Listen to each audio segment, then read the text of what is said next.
Episode 37 की शुरुआत वहीं से होती है जहां फंगली और शिंजी के बीच बैटल चल रहा था। दोनों ने अपनी अपनी तलवारें निकाली थी। फंगली शिंजी पे अपनी स्वॉर्ड से अटैक कर लेता है जो शिंजी के शोल्डर्स पे लगता है। शिंजी उसे किसी तरह अपने आप को छुड़वाता है, जिसके बाद फंगली शिंजी पे अटैक करने के लिए अपनी फीनिक्स फॉर्म में आकर ऊपर जाता है और स्पीड में नीचे शिंजी पे अटैक करने आ रहा था। लेकिन तभी शनली जो शूटिंग में थी वो अपनी जगह कुछ देर के लिए अपनी स्वॉर्ड को छोड़कर आई थी। वो शिंजी को फंगली के अटैक से बचा लेती है। वो शिंजी से पूछती है कि तुम ठीक तो हो ना, जिस पर शिंजी जवाब देता है कि हाँ, बस मुझे अपने ससुर से थोड़ी मार पड़ी है। जिस पे शनली पूछती है कि क्या तुम्हें ये बात के बारे में पता था कि मैं कौन हूँ, जिस पर शिंजी बोलता है कि मुझे कोई फर्क नहीं पड़ता कि तुम जिम में हो या कुछ और, तुम हमेशा मेरी शनली ही रहोगी। शनली बोलती है कि मैं बहुत लकी हूँ कि तुम मेरी लाइफ में आए। अब फंगली यहाँ आकर फिर से अटैक कर देता है, जिसे शनली फाइट करने की कोशिश करती है, पर उसे रोकना बहुत मुश्किल हो रहा था। शिंजी बताता है कि फंगली इस वक्त ल्यूमिन के कंट्रोल में है, उसने नफरत को हावी कर लिया है, इसीलिए हमें उसे प्यूरिफाई करना होगा, जो मैं कर सकता हूँ। शिंजी अब फंगली को प्यूरिफाई करने लगता है, पर फंगली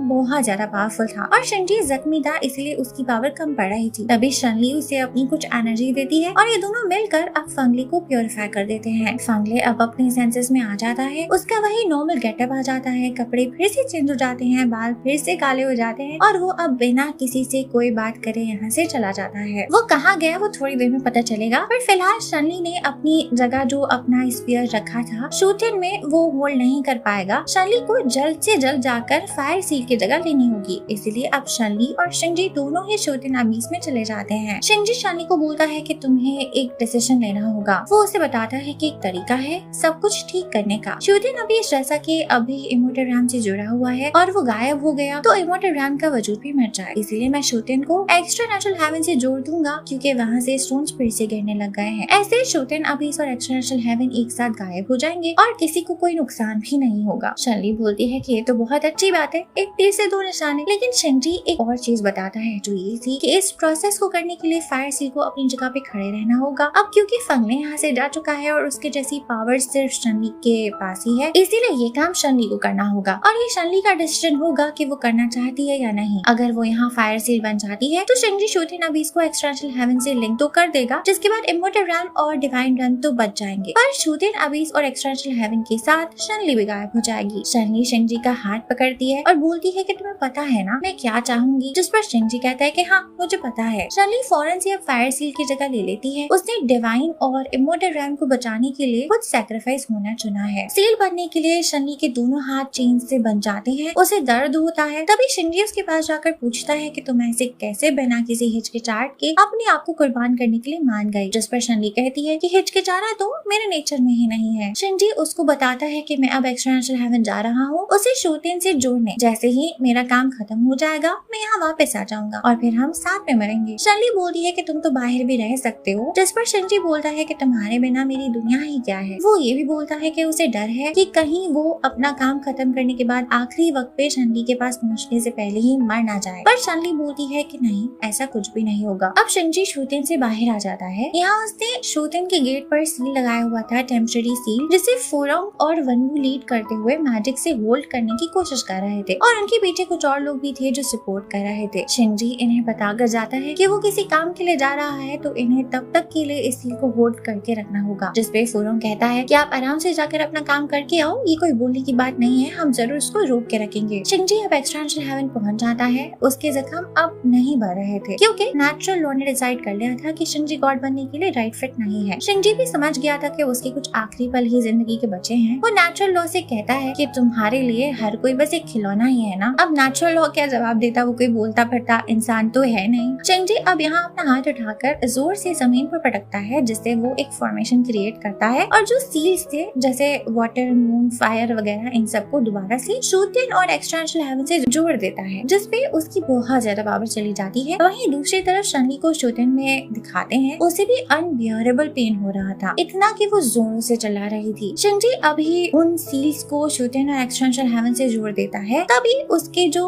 मरे हुए एंशिएंट गॉड्स साथी थे उनकी रूहें इसके सामने आकर खड़ी हो जाती हैं और ये सब शिंजी को शायद थैंक्स करते हैं या ये बोल रहे होते हैं कि we are proud of you. I mean ये लोग बस ग्रीट कर रहे होते हैं, पर सब खुश दिखाई दे रहे थे। मुंह से कुछ नहीं बोला इन लोगों ने, तो शायद इसका यही मतलब होगा। अब शूटिंग का जो गेट था वो भी छोटा हो जाता है और शिंजी अब शनली के पास पहुंच जाता है। शनली घुटनों के बल बैठी थी, शायद दर्द की वजह से बेहोश हो गई थी। शिंजी उसके माथे पे एक मैजिक करके उसे जगा देता है। शनली जब जगती है तो शिंजी से बोलती है कि मैंने अच्छा सपना देखा, जब मेरी आंखें खुले और तुम मेरे सामने हो, इससे अच्छा और क्या ही हो सकता है। वो शिंजी को बोलती है कि तुम खुद के साथ इतनी क्रूअल क्यों हो, जो तुम ऐसे ही मेरे साथ रहकर मौत का इंतजार कर रहे हो, मुझे तुम्हारे लिए बुरा लग रहा है। जिस पे शिंजी बोलता है कि मुझे अच्छा लगा ये देखकर कि तुम मेरी कितनी केयर करती हो, मेरे लिए फील करती हो। जिस पर शनली बोलती है कि मैं तो हमेशा से ही तुम्हारे लिए फील करती हूँ। शिंजी बोलता है कि मैं लकी हूँ जो मैं अपनी इस जिंदगी में तुमसे मिल पाया। अब यहाँ सब कुछ गायब होना शुरू हो गया था। तभी हमें फंगली को दिखाते हैं जो इमोटोरैन में लियो के घर आया था। उसे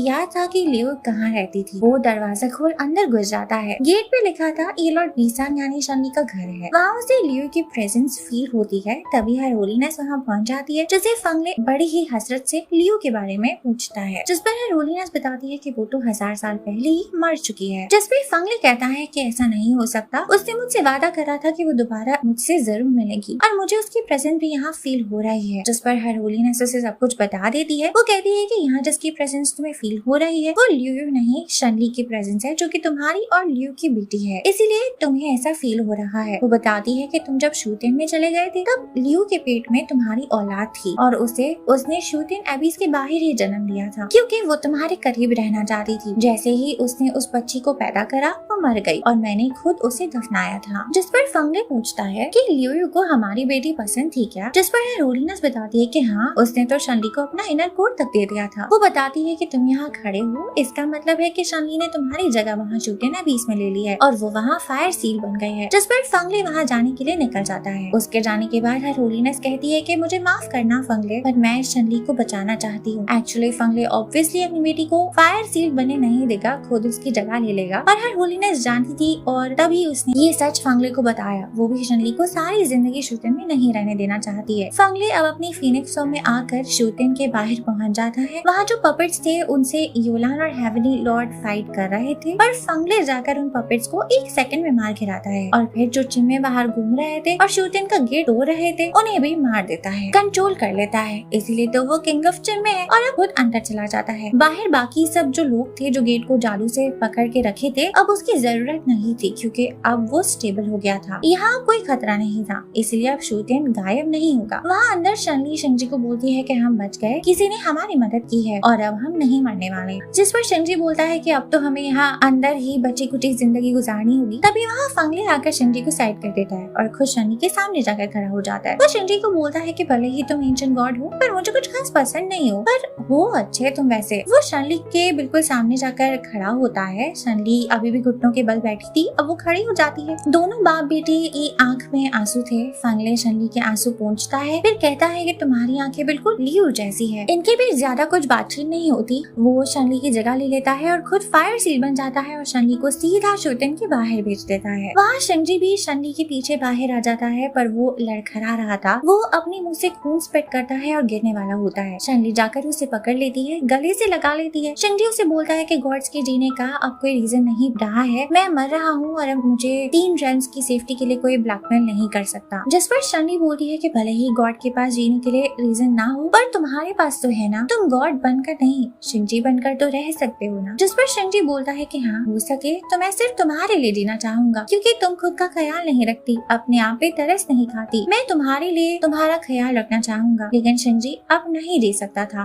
वो मर रहा था। पर यहाँ शनली बहुत ज्यादा रो रही थी, इसलिए शिंजी उसे हंसाने के लिए एक जोक बोल देता है, पर शनली कहती है कि तो बहुत ही बुरा जोक था, मुझे हंसी नहीं आई। जिस पर शिंजी कहता है कि प्लीज स्माइल करो ना, मैं तुम्हें स्माइल करता देखना चाहता हूँ एक आखिरी बार। शनली बहुत रो रही थी, टपकते हुए आंसुओं के साथ वो जबरदस्ती का स्माइल करने की कोशिश करती है। जिस पर शिंजी बोलता है कि ये तो बहुत गंदी स्माइल है। वो बेचारी घूम घूम कर रो रही थी और शिंजी भी। शिंजी अब मर जाता है और शनली उसे यही बोलती रह जाती है कि तुम्हारे बगैर मैं क्या करूंगी। तभी आसमान से गोल्डन लाइट्स जैसा कुछ चमकता हुआ दिखाई देता है, जिसका मतलब था नेचुरल लॉ ने शिंजी को एज ए गॉड एक्सेप्ट कर लिया है और उसको हेवन में जगह मिली है। यहाँ अब ये जो लाइट थी उसे देखकर हेवनली लॉर्ड यहाँ आ जाता है। उसके साथ फुलोंग, योलान, वनवू, इमोटोरैन और डिवाइन रैन के बहुत सारे लोग भी साथ थे। वो सब घुटनों के बल बैठकर शिंजी को फेयरवेल बोलते हैं। शनली अभी घुटनों पे बैठी थी, शिंजी को गले लगाए हुई थी। हेवनली लॉर्ड उसे शिंजी की बॉडी मांगता है। वो कहता है कि शिंजी को जन्नत मिली है, इसीलिए उसकी बॉडी को यहाँ इमोटोरैन में नहीं रखा जा सकता। हमें शिंजी की बॉडी को डिवाइन रैन में जाकर एक खास आग में क्रीमेट करना होगा, यानी जलाना होगा। जिस पर शनली यहाँ जादुई आग आग लगाकर रास्ता ब्लॉक कर देती है। बोलती है कि मैं शिंजी की बॉडी तुम लोगों को बिल्कुल भी नहीं दूंगी। जब वो जिंदा था तो तुमने उसे 3 रैम्स को प्रोटेक्ट करने बोला, और अब जब वो मर गया है उसके बाद भी उसकी बॉडी पे अपना हक जता रहे हो। मैं शिंजी को कहीं नहीं जाने दूंगी, और अगर तुम कुछ करके इसे ले भी गए और तुमने इसे जला भी दिया तो मैं अपनी पावर से डिवाइन रन को जला दूंगी। हेवनली लॉर्ड शनली से बकवास बंद करने को कहता है और योलान के हाथ से उसकी तलवार छीन शनली के आगे तान देता है। तभी योलान जमीन पर घुटने के बल बैठ जाती है। हेवनली लॉर्ड को बोलती है कि आपने देखा ना, शिंजी ने इस पूरी दुनिया को बचा लिया, आप प्लीज उसे शनली के पास ही रहने दो। तभी फुरंग भी बैठ जाता है और कहता है कि शिंजी ने अपना फर्ज पूरा किया और हम सब ने देखा कि शिंजी शनली के साथ रहना चाहता था, और मैं जानता हूँ कि आप शिंजी की पूरी जिंदगी इज्जत करते आए हो। अभी प्लीज आप उसे ले जाने की जिद छोड़ दो, उस पर थोड़ी दया दिखाओ। अभी तो वनवू भी बोल पड़ता है कि प्लीज शो मर्सी, और उसके पीछे बाकी सब लोग भी वही लाइन को रिपीट करते हैं। इसका मतलब सब शिंजी की लाश को शनली के पास ही रहने देने की रिक्वेस्ट कर रहे थे। आखिर हेवनली लॉर्ड को भी मानना पड़ता है, वो तलवार फेंक कर यहाँ से चला जाता है और अब सब लोग भी एक एक करके चले जाते हैं। शनली यहाँ कई दिनों रातों तक शिंजी की बॉडी को पकड़े ऐसे ही बैठी रहती है। उसे अब बैठा भी नहीं जा रहा था, वो बीमार लग रही थी। वो शिंजी की बॉडी को लिटा देती है, खुद भी गिर जाती है। तभी यहाँ हेरोलिनस आकर उसे कोट उड़ाती है और साथ घर चलने बोलती है, जिस पर शनी का कहना था कि वो आज 2 इम्पोर्टेंट लोगों को खो चुकी है जिसे उसे नहीं खोना चाहिए था। जिस पर हेरोलिनस उसे कहती है कि तुम्हारे पास मैं अब भी हूँ। शनली जिन 2 लोगों की बात कर रही थी जिसने उसे खो दिया है, वो एक तो शिंजी है कंफर्म है, दूसरा शायद मुफंग है। अब शनली ने शिंजी को उस केव में लाकर रख दिया था जहाँ बहुत ज्यादा बर्फ गिरती रहती है, ताकि शिंजी की बॉडी सेफ रहे। कहीं ना कहीं शनली को होप था कि वो लौट आएगा। अब वक्त गुजरता जा रहा था। इमोर्टल रन में अक्सर फुरंग, योरान और डिवाइन रन के बाकी लोग आकर यहाँ के लोगों को दोबारा घर बनाने में मदद करते थे और साथ हंसते खेलते खुशी खुशी रहते थे। वहीं डिवाइन रन में भी अक्सर इमोर्टल रन के लोग वहाँ जाकर उनकी मदद किया करते थे, जैसा कि जनरल शंगमाई वहाँ जाकर उन्हें थोड़ी फाइटिंग की ट्रेनिंग देते हैं। लॉर्ड वनवू को सजेस्ट करते हैं कि तुम्हें भी कुछ सीख लेना चाहिए क्योंकि तुम उनके रोल मॉडल हो। वहीं हमें हेवनली लॉर्ड और हेरोलिनस को भी दिखाते हैं जो आपस में शनली को डिस्कस करते हैं। हेवनली लॉर्ड पूछ रहा होता है कि शनली कैसी है, जिस पर हेरोलिनस बताती है कि वो मूव ऑन करने की कोशिश कर रही है। हेवनली लॉर्ड कहते हैं कि ये तो बहुत अच्छा है। दोनों हेरोलिनस और हेवनली लॉर्ड हॉबीज भी डिस्कस करते हैं एक दूसरे की, और हंसी मजाक भी करते हैं। यहाँ हेरोलिनस के गार्ड्स को दिखाते हैं जो ये देख एंटरटेन हो रहे थे, और हम ये भी देख पाते हैं कि अब दोनों ही रैम्स आपस में दोस्त हैं, एक दूसरे के यहाँ विजिट भी करते हैं। फुरंग अब शनली से जाकर मिलता है और उसे एक बुक देता है जिस बुक का नाम था द लेजेंड ऑफ शनली। वो बताता है कि इस बुक को मैंने और योलान ने मिलकर बनवाया है। इस बुक में शनली और शिंजी की लव स्टोरी और उनके सैक्रिफाइसेस हर चीज के बारे में लिखा हुआ था। शनली उस बुक को पढ़ती रहती है। वहीं फुरंग के दिमाग में एक सवाल आता है। वो पूछता है कि अगर तुम शुरू में इंसानी दुनिया में नहीं भागी होती, शिंजी से मिली नहीं होती और तुम्हारी शादी मेरे साथ हो गई होती, तो क्या जितनी तकलीफों का सामना तुम्हें आज दिन तक करना पड़ रहा है, क्या तब तुम्हारी तकलीफें कम होती? जिस पर शनली बोलती है कि ऐसा कुछ भी नहीं है, तुम्हारे साथ किसको शादी करनी। फुरंग की शक्ल देख मैं इतना समझ पा रही हूँ कि वो शनली की बहुत केयर करता है। वो शनली को मजाक में कहता है कि हाँ, तुम्हारा दोस्त बनना तुम्हारे हस्बैंड बनने से तो ज्यादा ही अच्छा है। वो बाहर जाकर रोया को भी थोड़ा बहुत छेड़ देता है, और वहाँ हमें स्लश को भी दिखाते हैं, शनली का पैरट जो हमेशा ही बोलते रहता है कुछ ना कुछ। ऑलमोस्ट हर कैरेक्टर्स की हैप्पी एंडिंग को दिखा दिया जाता है। शनली अब वो बुक जो उसे फुरंग ने दी थी वो लेकर शिंजी के पास जाती है। उसका ध्यान अभी बुक में ही था। वो बोलती है कि देखो, फुरंग ने हमारे ऊपर बुक लिखवाई है। जब वो सामने देखती है तो वहाँ शिंजी नहीं था, वो गायब हो चुका था। जिसे देख वो दुखी नहीं बल्कि खुश होती है। इसका मतलब था कि वो लौट आया है। तभी रोया आकर उसको बताती है कि यहाँ कोई आदमी आया हुआ है। शनली भाग कर जाती है, देखती है वो शिंजी ही था। शिंजी पलट कर शनली को बोलता है कि मैं वापस आ गया। दोनों एक दूसरे को टाइटली हग करते हैं और फिर हमें दिखाते हैं कि ये दोनों मोटर वर्ल्ड में ही सेटल हो गए हैं, उस जगह पर जहाँ वो स्टार्टिंग के एपिसोड्स में रहा करते थे जब शिंजी शिंगयुआन था। हमें दिखाते हैं कि इंसानी दुनिया में भी अब शनली और शिंजी के प्यार और बहादुरी के किस्से सुनाए जा रहे हैं कि कैसे उन लोगों ने चिम्मे का सामना किया और प्यार के लिए भी लड़ा। हमें गुचंग जंग, वो डीमन लड़की और उसकी वाइफ, दोबारा इन तीनों को भी दिखाया जाता है जो फिर से पैदा हो गए थे। इनका कोई एंड नहीं दिखाया जाता कि आखिर गुचंग जंग को कौन मिली। शनली और शिंजी को दिखाते हैं। शनली शिंजी को बताती है कि डिवाइन नाम से लोग आए थे जो तुम्हें वापस ले जाना चाहते हैं और तुम्हें इंचार्ज बनाना चाहते थे, जिसपे मैंने तो बोल दिया कि अब शिंजी इतना पावरफुल नहीं है और वो तुम लोगों के साथ नहीं चलेगा, वो रिटायर हो गया है। वो ये भी बताती है कि वो लोग अब दोबारा नहीं आएंगे क्योंकि मैंने उन्हें अपना स्पीयर दे दिया है तुम्हारे बदले, और मैं फुरंग से भी बात कर लूंगी। शिंजी बोलता है कि क्या तुम ये जानने के लिए क्यूरियस नहीं हो कि मैं वापस लौटा कैसे, जिस पर शनली बोलती है कि जानना तो चाहती हूँ पर इसीलिए नहीं पूछ रही कि कहीं ये सब एक सपना ना निकले। पता चलता है कि एंशिएंट गॉड्स की जो नेम प्लेट्स थी वहाँ उन पे गोल्डन रोशनी की पड़क रहती थी। वो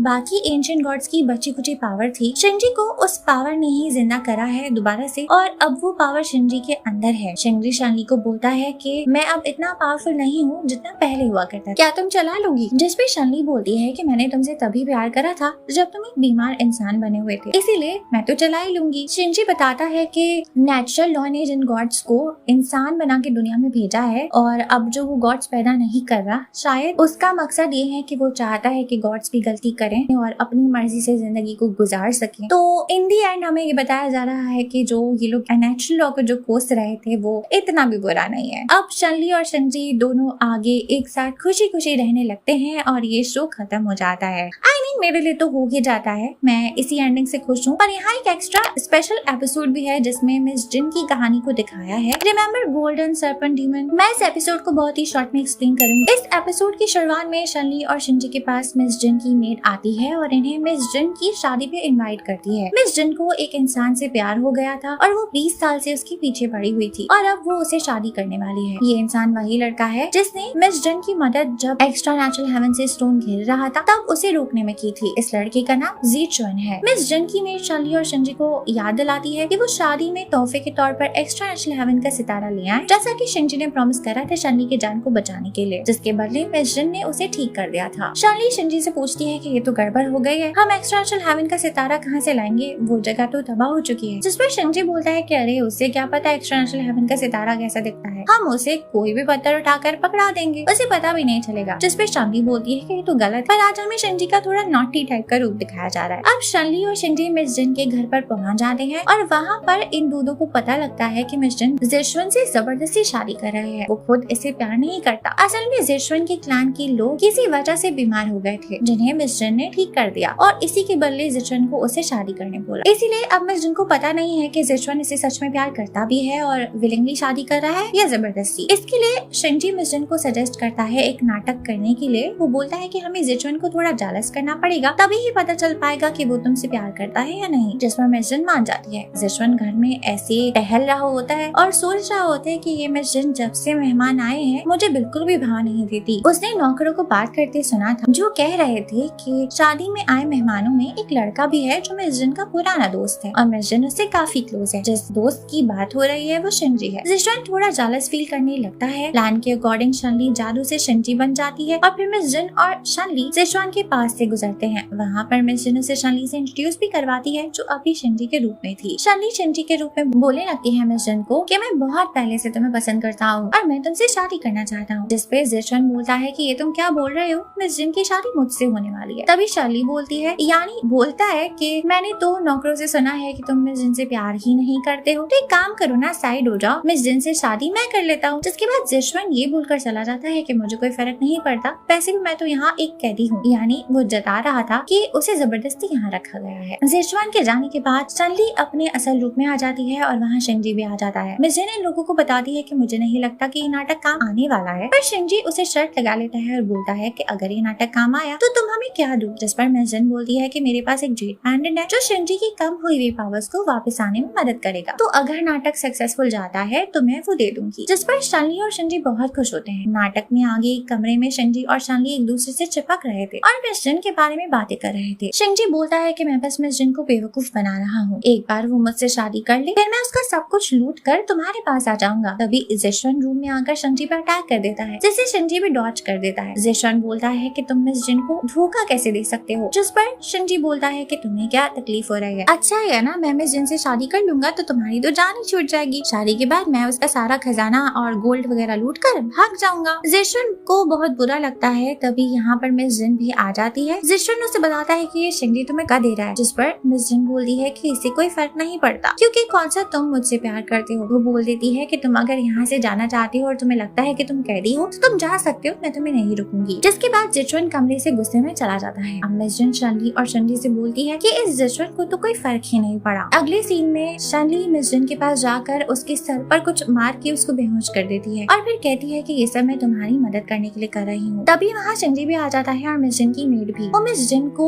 यूमेहुज देखती है और शनली से पूछती है कि मिस जिन को क्या हुआ है। तो शनली की जगह शिंजी जवाब देता है हमने मिस जिन को मार दिया है, जिसके बाद मेड बाहर जाकर ये बात चिल्ला चिल्लाकर सबको बता देती है और वही बात जेचवन तक भी पहुंच जाती है। वो भागता हुआ मिस जिन के पास जाता है, उसे गोद में उठाकर भागता है, घर के बाहर ले जाता है, उसे कहता है कि प्लीज उठ जाओ। हमें दिख रहा होता है कि जेचवन मिस जिन की सच में बहुत केयर करता है। मिस जिन उठ जाती है और बताती है कि ये सब ड्रामा था और उसे लगा था कि जेचवन नाराज हो जाएगा, लेकिन वो मिस जिन को अपने गले से लगा लेता है और इनकी भी हैप्पी एंडिंग हो जाती है। मिस जिन की शादी पे सबने तोहफे पेश करे थे। मिस जिन की मेड आकर उसे शनली और शिंडी का तोहफा देकर बताती है कि ये उन्होंने आपके लिए एक्स्ट्रा नेशनल हेवन का सितारा पेश करा है, जो कि हम जानते हैं कि नकली है। मिस जिन को भी पता लग जाता है ये बस एक मामूली पत्थर है, पर क्योंकि शनली और शिंडी उसके दोस्त हैं और उन्होंने बहुत मदद की, इसीलिए मिस जिन खुशी खुशी इस नकली पत्थर को भी एक्सेप्ट कर लेती है। और जैसा कि उसने वादा करा था कि शिंजी के लिए जेड पेंडेंट भी भिजवाएगी अगर नाटक सक्सेसफुल रहा, तो वो अपनी मेड के हाथों शिंजी और शनली के पास वो पेंडेंट भी भिजवा देती है। मिस जिन के घर से रवाना होने पर शिंजी शनली को बोलता है कि हमने अब तक शादी नहीं की ना, चलो शादी करते हैं। पहले मुझे शादी का कोई शौक नहीं था, पर जब मैंने मिस जिन की शादी देखी तो ऐसा दिल होता है कि तुम्हें अपना बना लूं, ताकि सबसे प्राउडली ये कहकर इंट्रोड्यूस करवाऊं कि ये मेरी वाइफ है। वो शनली को फॉर्मली शादी के लिए प्रपोज करता है, पूछता है कि शनली क्या तुम मुझसे शादी करना चाहोगी? मैं तुम्हें बहुत अच्छी वेडिंग दूंगा, हमें बहुत सारे लोगों की ब्लेसिंग्स मिलेंगी। जिसपे शनली बोलती है कि फिर तो तुम्हें जल्दी करना होगा, क्योंकि लेट हो गया तो इतने बड़े पेट के साथ वेडिंग ड्रेस में मैं अच्छी नहीं लगूंगी ना। इसका मतलब था शनली प्रेग्नेंट है और छोटा शिंजी या छोटी शनली आने वाले हैं, जिस पर शिंजी बहुत खुश हो जाता है। दोनों एक साथ बहुत खुश थे और ये एपिसोड और ये शो खत्म हो जाता है। तो guys finally the legend of शनली की एक्सप्लेनेशन इस चैनल पे कंप्लीट हो चुकी है। आई होप आपको ये वीडियोस पसंद आई हो एंड सॉरी के वीडियोस को अपलोड करने में लेट हो रहा था, पर मैंने पूरी कोशिश की है कि हर एक डिटेल को एक्सप्लेन करूँ ताकि आप लोग ड्रामा को फील कर पाओ। अब क्या एक्सप्लेन करूँ लेट मी नो। और आपको ये वीडियो कैसी लगी? मिलती हूँ किसी दूसरे वीडियो में। Good bye.